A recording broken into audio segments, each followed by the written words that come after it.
Dubai gold and diamonds pride of generations Perinthalmanna, Pattambi, Valanchery, Ramanattukara. കാർഷിക, വിദ്യാഭ്യാസ, ആരോഗ്യ, മാലിന്യ നിർമ്മാർജ്ജന മേഖലകൾക്ക് പ്രത്യേക പരിഗണന നൽകി ഇരുമ്പിളിയം ഗ്രാമപഞ്ചായത്തിന്റെ 2024-25 വർഷത്തെ ബജറ്റ്. കാർഷിക, വിദ്യാഭ്യാസ, ആരോഗ്യ, മാലിന്യ നിർമ്മാർജ്ജന മേഖലകൾക്ക് കൂടുതൽ ഊന്നൽ നൽകി ഇരുമ്പിളിയം പഞ്ചായത്തിന്റെ 2024-2025 വർഷത്തേക്കുള്ള ബജറ്റ് ഇരുമ്പിളിയം ഗ്രാമപഞ്ചായത്ത് വൈസ് പ്രസിഡന്റ് ഫസീല ടീച്ചർ അവതരിപ്പിച്ചു.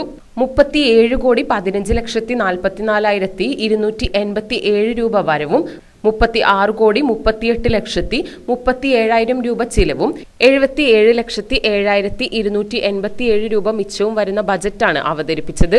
കാർഷിക മേഖലയിൽ നിലവിലുള്ള പദ്ധതികൾക്ക് പുറമെ കർഷകരുടെ സാമ്പത്തിക ഉന്നമനവും കാർഷിക വിളകളുടെ സംരക്ഷണവും ഉറപ്പുവരുത്തുന്നതിനടക്കമുള്ള പദ്ധതികൾക്ക് പ്രത്യേകം ഫണ്ട് നീക്കിവെച്ചുകൊണ്ടാണ് ബജറ്റ് അവതരിപ്പിച്ചത്. ആരോഗ്യ മേഖലയിൽ പ്രാഥമിക ആരോഗ്യ കേന്ദ്രം കുടുംബാരോഗ്യ കേന്ദ്രമാക്കി ഉയർത്തുന്നതിനുള്ള അടിസ്ഥാന സൗകര്യ വികസനമടക്കമുള്ള ബൃഹത് പദ്ധതികളാണ് ബജറ്റിൽ ഉൾക്കൊള്ളിച്ചിട്ടുള്ളത്.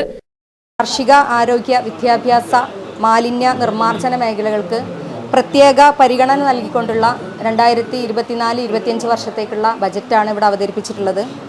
നേരത്തെ സൂചിപ്പിച്ചതുപോലെ തന്നെ ഇല്ലായ്മകളുടെയും വെല്ലായ്മകളുടെയും നടുവിൽ നിന്നുകൊണ്ട് ഫണ്ട് വെട്ടിക്കുറക്കുന്നത് മൂലമുള്ള പ്രയാസങ്ങൾ ഉണ്ടായിട്ടുണ്ട്.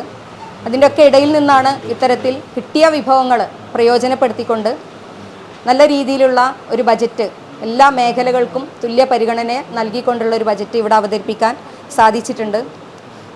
ഈ ബജറ്റിൽ പഞ്ചായത്തിൻ്റെ 2024-25 വർഷത്തേക്കുള്ള ബജറ്റിൽ 37,15,44,287 രൂപയാണ് വരവ്, 36,38,37,000 രൂപ ചെലവും ഉള്ള ഒരു ബജറ്റാണ് ഇവിടെ അവതരിപ്പിച്ചിട്ടുള്ളത്. കാർഷിക മേഖലയിലെ നിലവിലുള്ള പദ്ധതികൾക്ക് പുറമെ കാർഷിക മേഖല ഇരുമ്പിളിയം ഗ്രാമപഞ്ചായത്തിനെ സംബന്ധിച്ചിടത്തോളം വളരെ പ്രാധാന്യമുള്ളൊരു മേഖലയാണ്. കർഷകരായിട്ടുള്ള ആളുകൾ ആ മേഖല കൊണ്ട് ഉപജീവനം നടത്തുന്ന ഈ ഒരു മേഖലയെ പുഷ്ടിപ്പെടുത്തുന്നതിന് വേണ്ടി നമ്മുടെ പഞ്ചായത്തിലെ മുഴുവൻ ജലസ്രോതസ്സുകളുടെയും ഒരു DPR തയ്യാറാക്കി കിട്ടാവുന്ന വിഭവങ്ങൾ സമാഹരിച്ചുകൊണ്ട് നല്ല രീതിയിൽ കർഷകരെ സഹായിക്കുക എന്നുള്ള ലക്ഷ്യത്തോടു കൂടിയിട്ടുള്ള ഒരു പദ്ധതി ഈ ബജറ്റിൽ പ്രത്യേകം തുക വകയിരുത്തി.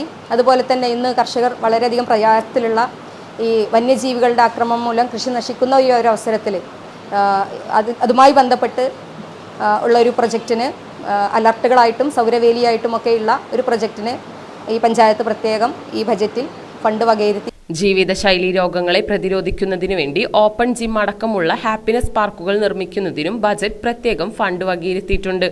മാലിന്യമുക്ത ഇരുമ്പിളിയം എന്ന ലക്ഷ്യത്തിനു വേണ്ടിയുള്ള അതിനൂതന പദ്ധതികൾക്കു വേണ്ടിയുള്ള നീക്കിയിരിപ്പുകളും ബജറ്റിന്റെ പ്രത്യേകതയാണ്. വിദ്യാഭ്യാസ മേഖലയിൽ പരമ്പരാഗത പദ്ധതികളോടൊപ്പം പുതിയ ലോകത്തോട് സംവദിക്കുന്നതിനു വേണ്ടിയുള്ള അതിനൂതന സാങ്കേതിക വിദ്യാഭ്യാസത്തിനു വേണ്ടിയുള്ള നീക്കിയിരിപ്പുകളും ശ്രദ്ധേയമാണ്. വനിതാ ശിശു വികസനം, വൃദ്ധ അഗതി ക്ഷേമം, ഭിന്നശേഷി ക്ഷേമം, ജലസംരക്ഷണം, റോഡുകളുടെ നിർമ്മാണം, പുനരുദ്ധാരണം, പട്ടികജാതി വികസനം, കലാകായികം, യുവജനക്ഷേമം തുടങ്ങിയ മേഖലകൾക്കും പ്രത്യേക ഫണ്ടുകൾ ബജറ്റിൽ നീക്കിവെച്ചിട്ടുണ്ട്.